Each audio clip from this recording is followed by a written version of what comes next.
I'll start in reverse order. Why now? Well, I've been trying for 3 years to do this interview.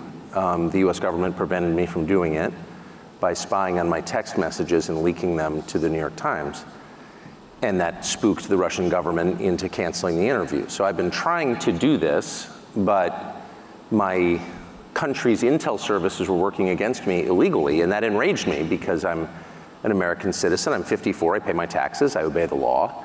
And there was no expectation in the America that I grew up in that my government and its intel services, NSA and CIA, which were always outwardly focused on our foreign enemies, would be turned inward against American citizens. And I'm shocked by that, and I'm infuriated by that.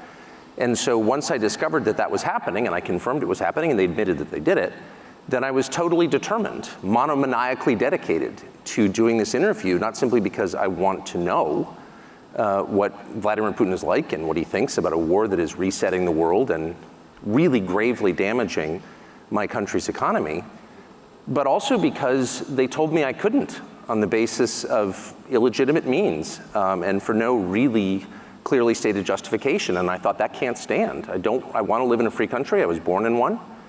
And I'm going to do whatever small thing I can do to maintain the society that I love. You are known to be pro-Republican Party, right wing of the Republican Party. This is what they claim. They said first you've been a Democrat That's and not then true. became a Republican. Okay. Or you are known to be pro-Trump, anti-Biden. What is truthful in this? And you went to Putin because you are pro-Trump and anti-Biden? I mean, my views are not very interesting. I'm not sure how I'd characterize them. They're changing as quickly as the world itself is changing. And as a matter of principle, I think that, that your views should change when the evidence changes, and assumptions that you had in the past are proven wrong. That has happened to me virtually every month of my life. If you pay close enough attention, you can rate your own performance, just as if you're betting on sports. I lost that one. And when you do, when it turns out that the things you thought were true were lies, you should admit it. So what are my views? I'm not certain. Tell the truth is my main view, and I plan to do that to the best of my ability. So Trump played no role in this whatsoever. There's obviously an election in my country coming to fruition in November. I have no idea what's going to happen. I think that the current administration is very obviously incompetent, and the president is senile. That's not an attack. Everyone knows it.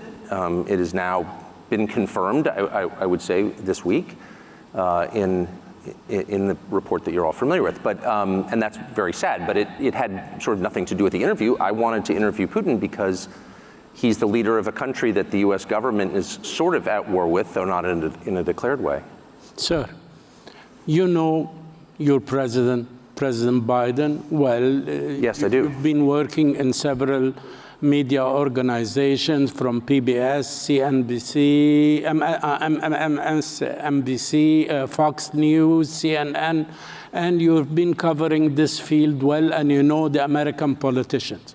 And now you've been following Putin, and you did a very lengthy interview with this gentleman. And for sure, to interview him, you did your homework and you did your research.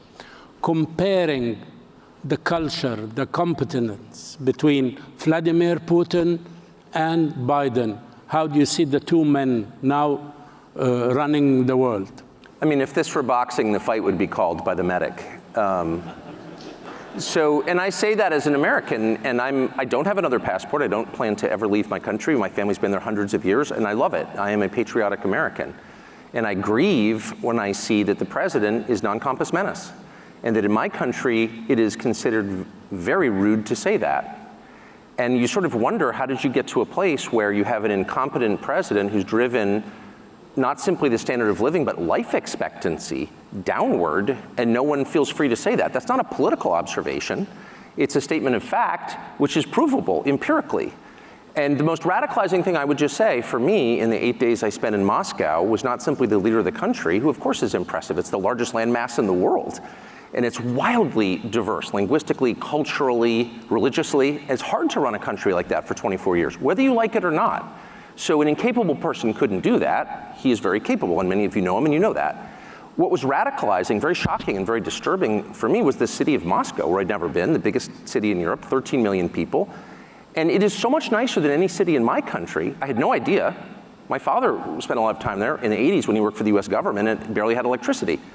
And now it is so much cleaner and safer and prettier aesthetically. Its architecture, its food, its service, than any country, city in the United States that you have to, and this is non-ideological, how did that happen? How did that happen? And at a certain point, I don't think the average person cares as much about abstractions as about the concrete reality of his life. And if you can't use your subway, for example, as many people are afraid to in New York City because it's too dangerous, you have to sort of wonder, like, isn't that the ultimate measure of leadership? And that's true, by the way, it's radicalizing for an American to go to Moscow, I didn't know that, I've learned it this week, to Singapore, to Tokyo, to Dubai and Abu Dhabi. Because these cities, no matter how we're told they're run and on what principles they're run, are wonderful places to live that don't have rampant inflation, where you're not going to get raped. Sir, excuse me. What is that? Excuse me.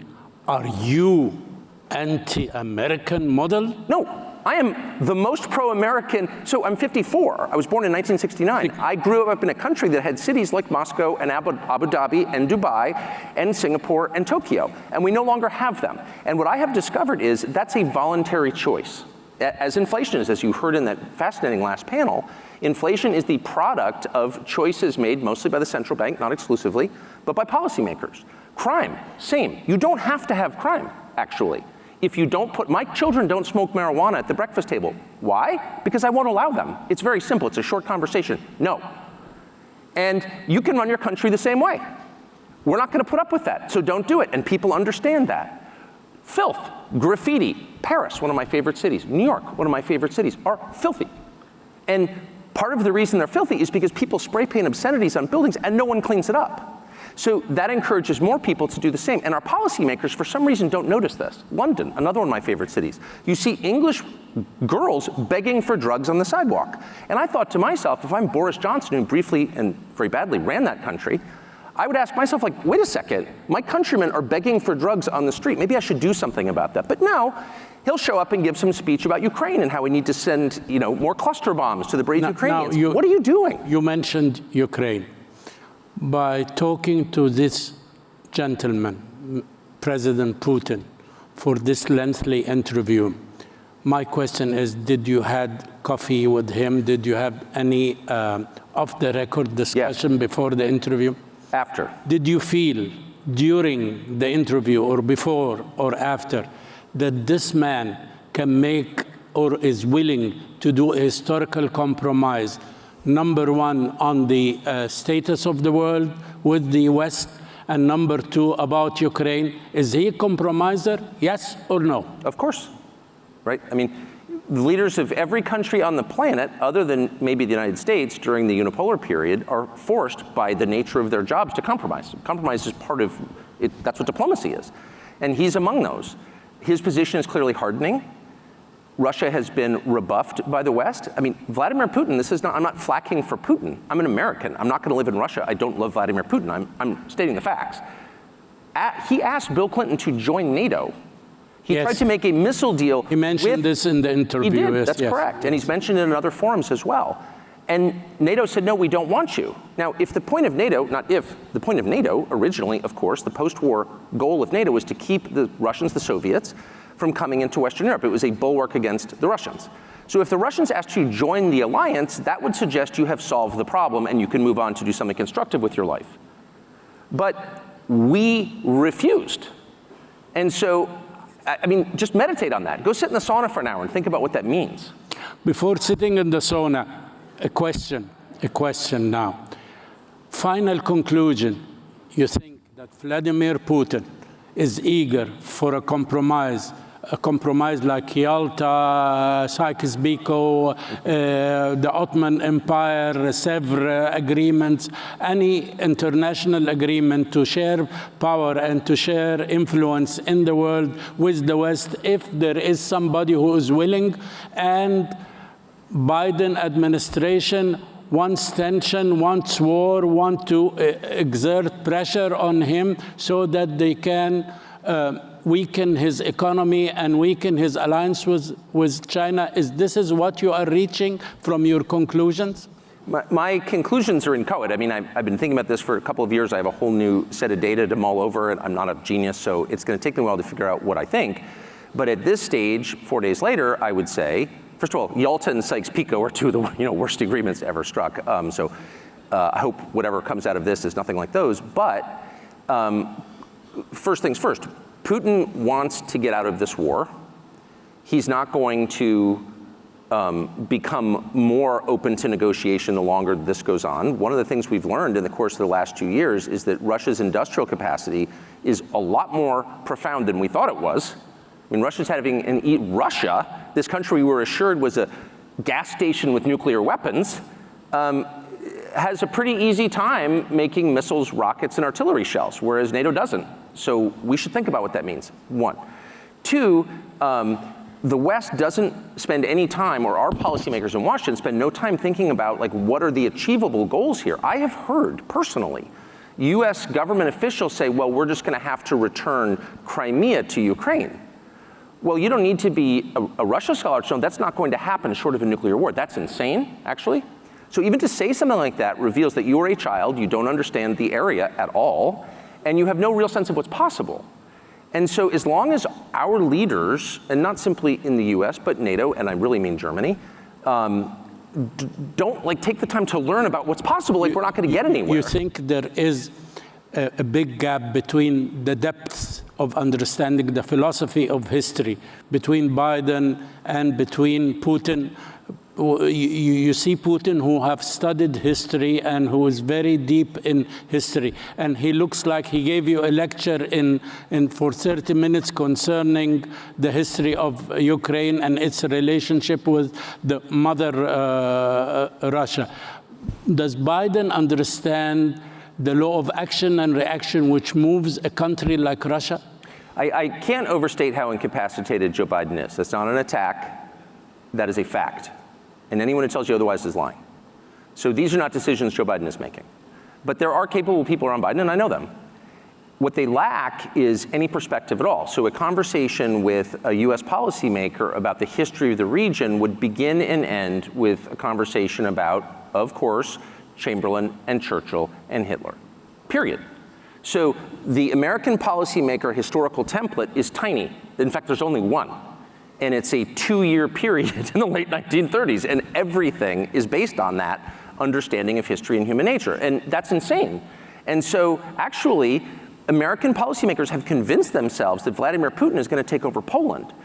And it is not a defense of Putin. I don't mean to defend Putin. I'm not a fan of Putin's, and I'm not a subject of Putin's. I'm an American. However, there's no evidence that Putin has any interest in expanding his borders. He is the largest country in the world, and it's very hard to run. They don't need natural resources. There's nothing in Poland he wants. There's nothing he will gain by taking Poland other than more trouble. So that is, if you're saying that he's going to invade Poland, you don't know what you're talking about. Here is a point in the interview when you asked him, are you ready to invade Poland? Are you an expansionist power? Expansion, yes, in Poland. He said, only if Poland launched a war, of course, on Russia, okay?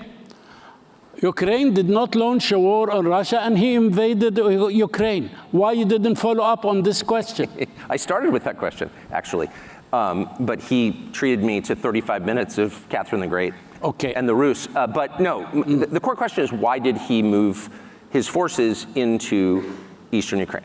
And I watched this from a distant vantage in the United States, and I watched the Vice President of the United States, Kamala Harris, go to the Munich Security Conference just days before that, in February of 2022, and say in a public forum at a press conference to Zelensky, the president of Ukraine, we want you to join NATO. Which is another way of saying, it's a synonym for, we plan to put nuclear weapons on Russia's border. You think they threw a bait for him? Are you joking? Of course they did. And it just tells you how constipated and restricted and censored the US media landscape is, that I was the only one who said that. Well, wait a second. The purpose of diplomacy is to reach a peaceful, mutually, one hopes, beneficial conclusion to a crisis. So if you're showing up voluntarily at the Munich Security Conference and saying, hey, Zelensky, why don't you allow us to put nuclear weapons on Russia's border? You're cruising for a war because you know that's the red line. Because Putin has said that, and Any close observer of the area already knows that. Now, do you have an explanation, a reasonable explanation, why there is this anti-war and this very negative remarks about this interview from a lot of your colleagues and a lot of politicians in the world? One of the ways that I think I'm different is I don't like the internet, and I haven't seen any of the reaction, and I would imagine, I'm not the most popular person among my colleagues in the United States. I wouldn't have dinner with them anyway, so it's no great loss. But I can't imagine what their motives would be. I didn't go to Russia, of course, to promote Vladimir Putin, and if that was my purpose, I'd say so, because I'm not embarrassed. I went because I felt that most Americans, in whose name all of this is being done, don't really know what's happening, and they know nothing about the guy they're supposedly at war with, unofficially. And I just felt that my job, if I have a job in this world, is to bring information to people so they can decide. And so I wanted to do the longest interview I could with Vladimir Putin that contained the most amount of Vladimir Putin talking, not me grandstanding about what a great person I am. When an American journalist interviews someone like Vladimir Putin, the whole point of the interview is to say, I'm a good person and you're not. And that interview was aimed at his colleagues in the newsrooms in the United States. I'm a good person. Why are you such a bad person? You're committing genocide. Okay. That's not fruitful, and that's certainly not my role. I care what God thinks of me, what my wife thinks of me, and what my 4 children think of me, and that's all I care about. So I don't need to prove that I'm a good person. I want to hear Vladimir Putin talk so people in my country can assess what's happening. That's it. I'll use the devil's advocate. But advocate away. Yes, okay, I'll tell you. You should challenge in the rules of an interview, and you're a master in your business. It's not for me to give you a lecture about that, but you should challenge some ideas. For instance, you didn't talk about freedom of speech in Russia. You did not talk about Navalny, about assassinations, about the restrictions on opposition in the coming elections. I didn't talk about the things that every other American media outlet talks about. Why? Exclusively. Yes, this because is my those question. are covered, and because I have spent my life talking to people who run countries in various countries and have concluded the following: that every leader kills people, including my leader. Every leader kills people. Some kill more than others. Leadership requires killing people, sorry. That's why I wouldn't want to be a leader. That press restriction is universal in the United States. I know because I've lived it. Ask my former, I've had a lot of jobs. And I've done this for 34 years, and I know how it works. And there's more censorship in Russia than there is in the United States, but there's a great deal in the United States. And so, at a certain point, it's like people can decide whether they think, what countries they think are better, what systems they think are better. I just want to know what he thinks. That was the whole point. Yes, I was very surprised about an inappropriate remark. I don't think it contains any of the what you can call jauntiness or niceties from Mrs. Clinton when she mentioned a phrase about you. I don't want to repeat it. Oh, you're not going to hurt my feelings, don't worry.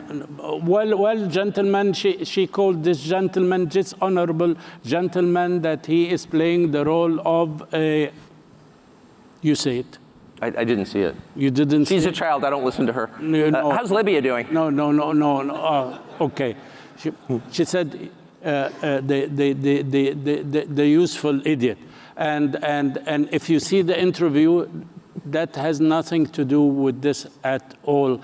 He was trying to get a testimony about the world as Putin sees it. And this is exactly what we need to know, how this man thinks. Either you consider him an enemy, or you consider him a friend, or you consider him a dictator, but you should understand how the man thinks.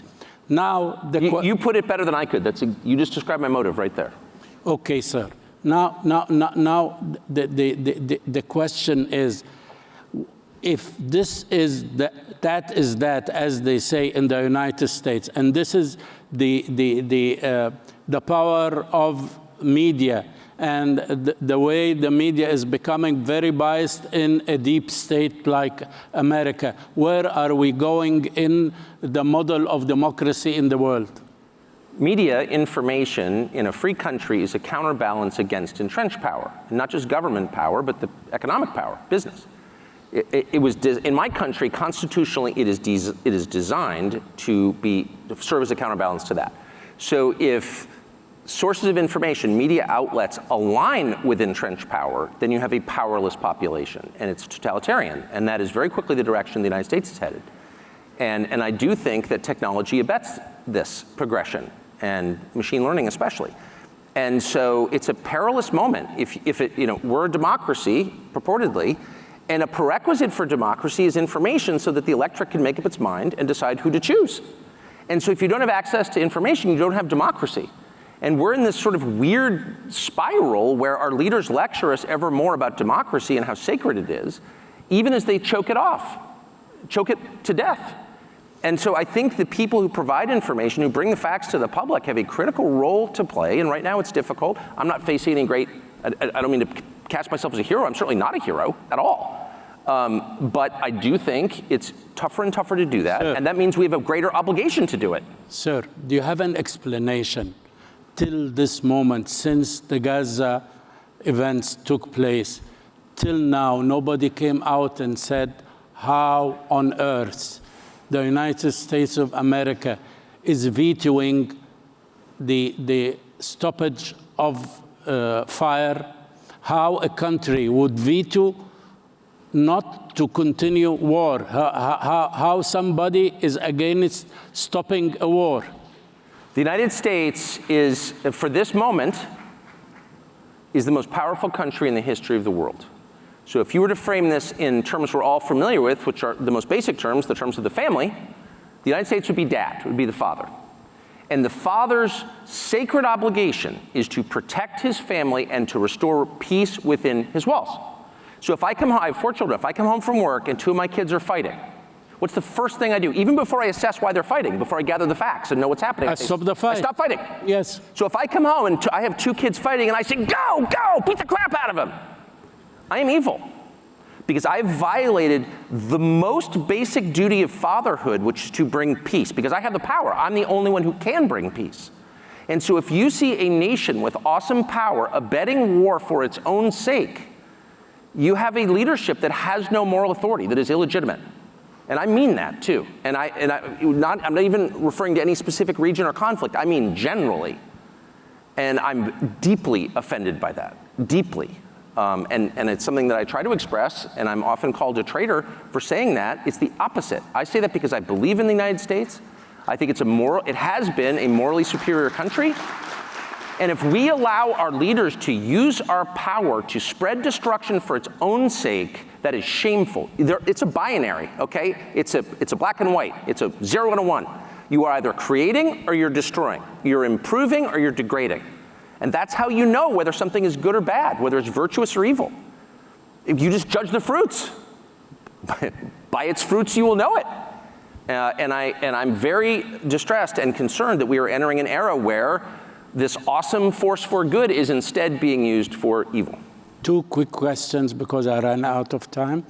First question is, now in the American elections, we have probabilities. Yes. Either it's Biden and Trump, or Biden and somebody else, not Trump, or no Biden and no Trump, and circumstances or fate get us 2 different people representing Republican or Democrats. What do you think, where are we going to reach coming 19th of November?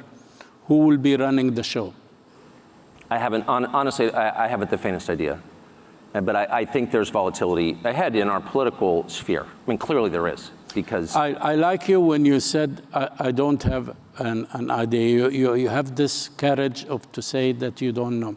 You were telling me this morning that one of the things which you like very much about here, our President Sheikh Mohammed bin Zayed, God bless him, when you ask him a question, if he doesn't have an answer, he tells me, actually, I don't know the answer of this question. I've never heard a leader of anything, whether it's a country or a company or a soccer team, ever in my life, in a life spent interviewing people, I've never heard a single one of them say, I don't know the answer. It's very complicated. I haven't figured it out. I've never heard anybody say that. And to me, that is the purest sign of wisdom, because wisdom grows from humility. Wisdom grows from the recognition that you are not God. And in the United States, we had a period where we were sort of, having this debate about, are some religions good and some religions bad? I'll tell you my view on it, and it's a hardened view. It's a sincere view. I divide the world not between Muslim, Jew, and Christian or Buddhist. I divide the world between people who believe they're God and people who know they're not. And the only people I trust are in the second category, because that is the beginning of wisdom. When you know you are not God, that you cannot affect every change that you want, that you can't foresee the future, that you're not omnipotent, then you are much more likely to make good decisions, wise, humane decisions. By contrast, when you believe you have the power to shape the world and other people, as we were hearing this morning through biohacking, when you think you can create a better human being through technology, you're very dangerous, because you don't understand your own limits.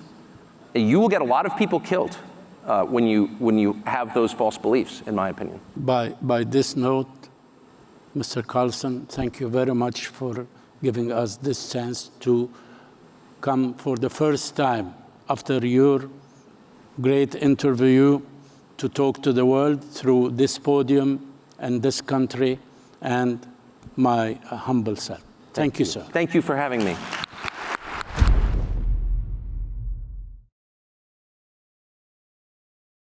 Free speech is bigger than any one person or any one organization. Societies are defined by what they will not permit. What we're watching is the total inversion of virtue.